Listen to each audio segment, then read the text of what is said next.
Hello, and today I'm going to be talking about the basics of when to hire the right office staff and caregiving staff for your home care agency.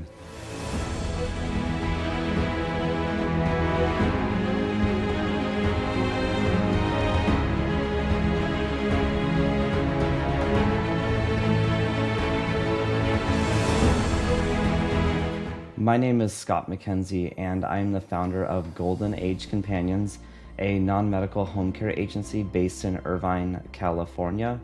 We have been in business since 2011 and have generated over $8 million of total revenue. I also own a company called Home Care Agency Blueprint, and that company is designed to help you start, grow, and scale your very own home care business. So without further ado, I just want to jump in here. I'll be sharing my screen about some tips on when to hire the right staff for your home care agency. Since this is a service-based business, you can get everything initiated on your own, and then you'll be able to start hiring office support as you get more clients and get busier, and we'll jump in. All right, so there are some key things that you'll need to know ahead of time, and in our home care agency blueprint course we talk about this in much more detail, plus you have the coaching support to guide you on what you would really need to do and when you would decide to hire an office staff.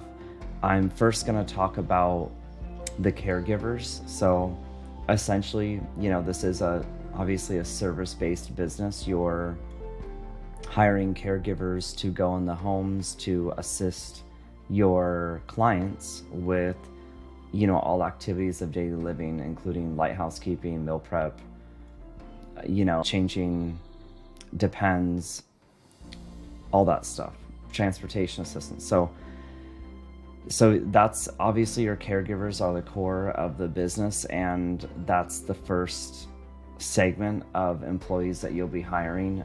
You're jumping in on your own to start the business, and then when you get that very first client, you'll be bringing on an employee to staff that case. So what I like to say is, when you're first starting up your home care agency, look at interviewing ahead of time, 5, 8, 10 people. And if you don't already know really good caregivers, if you work in the healthcare field, you may already know.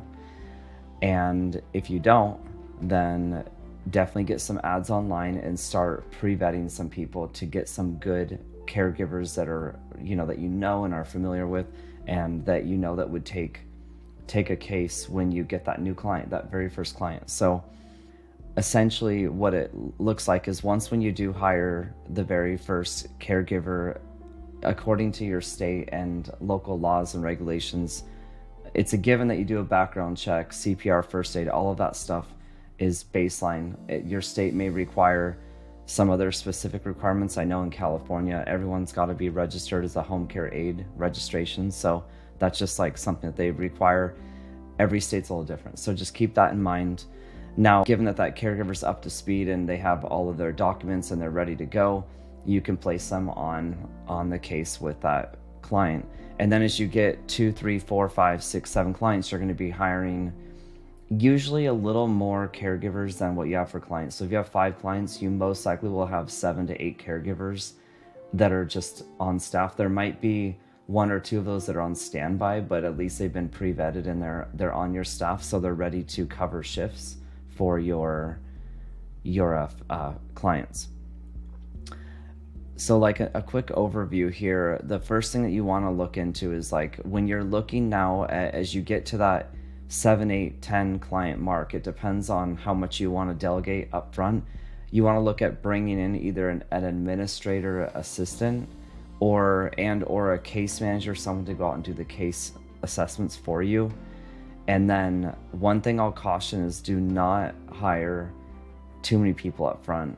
Even if you're like no debt and making pretty good money, don't do that, because you're going to be spending a lot of money on staff when things can be delegated properly, and there are things that you could be handling as long as it's streamlined. So as far as like identifying like where are the needs, where are the constraints in the business. So for example, if you feel that the assessments are taking up a lot of the time, maybe hire a case manager that can also handle, you know, the in-home assessments, but then they can also deal with hiring the caregivers and pre-vetting them and making sure that they have all their paperwork. That can assist you there.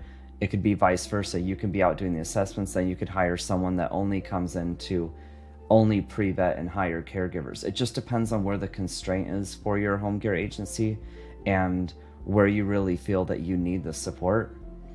If you need someone to bring in to help with hiring the caregivers versus going out and doing assessments, you know, because those are like the biggest things. So, you know, once when you do determine what those staffing roles, what the roles are that you need, then you can essentially, this kind of cheat sheet here is for when you're much bigger, 25, 30 clients. And in this video today, I just want to keep it super simple.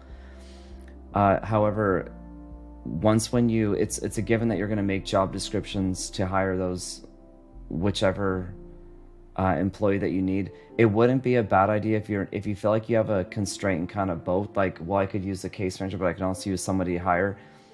It wouldn't hurt to put up an ad for both of those jobs, and then you may just find a really good fit for someone that doesn't quote unquote call them a case manager, but they're really good at going out and doing in-home assessments and also, you know, interviewing and hiring the caregivers.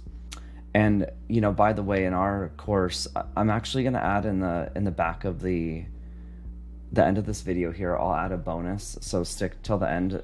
We'll add a quick bonus on a sheet that you can download. So as far as the rest, I mean, when you're hiring your in-office employees, the key positions to be looking at are, I kind of touched on this already, but like you have your caregiver recruiter, so someone that's literally like conducting those in-person interviews, screening the candidates, you know, assessing the abilities of that caregiver to make sure that that information is collected well enough to where you know you can match that caregiver with the client. For example, if the caregiver has said they worked over 8 or 10 years with dementia patients and they're very familiar with hospice, when you get that hospice or dementia client, you know that's your caregiver to place, given that they have the availability. The availability is the number one thing you want to ask when you're looking at placing caregivers, because like if they're not available for the shifts, then there's no reason to talk about what other attributes they have until you identify that. So I mean, I know that a lot of this stuff is like basic, but I just like to go over it because it's good to just know about it. The care coordinator, that's more of a higher level position. So that's someone that is essentially monitoring the caregiver. So this is when you have 8, 10, 12, 15, 20 caregivers on staff, and this care coordinator is constantly assigning caregivers to clients. This is, I would say, probably the most important position in your home care business that you're going to have.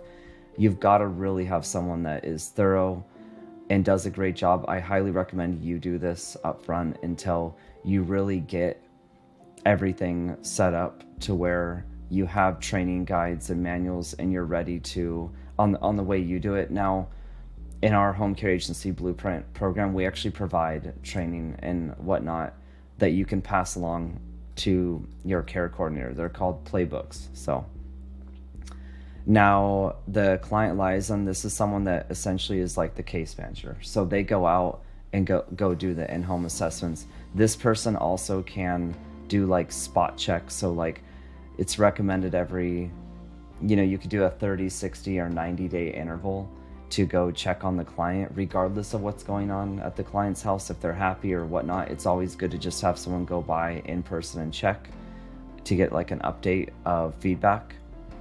And then this person also is the one that really goes out and is in the homes and they're handling the families too. If they're upset about something or there's any issues, they're handling that.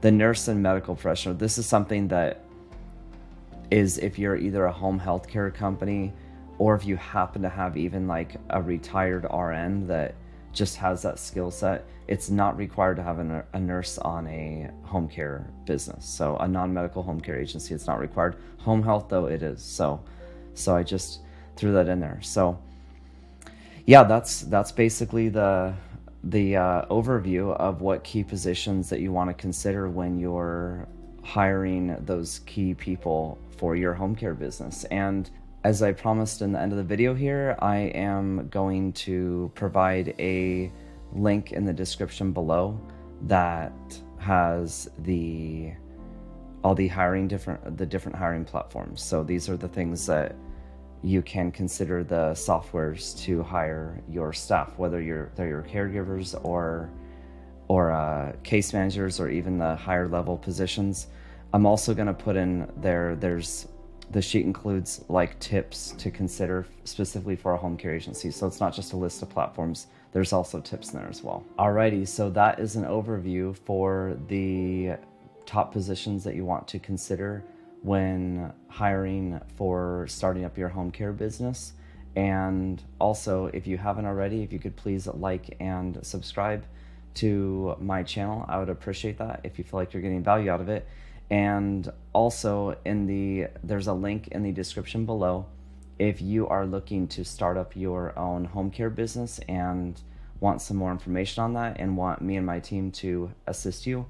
There's a link there so you can book a one-on-one call with me directly, and we can talk about what that looks like to start your very own home care business. So thanks again for being here, and I will see you on the next video.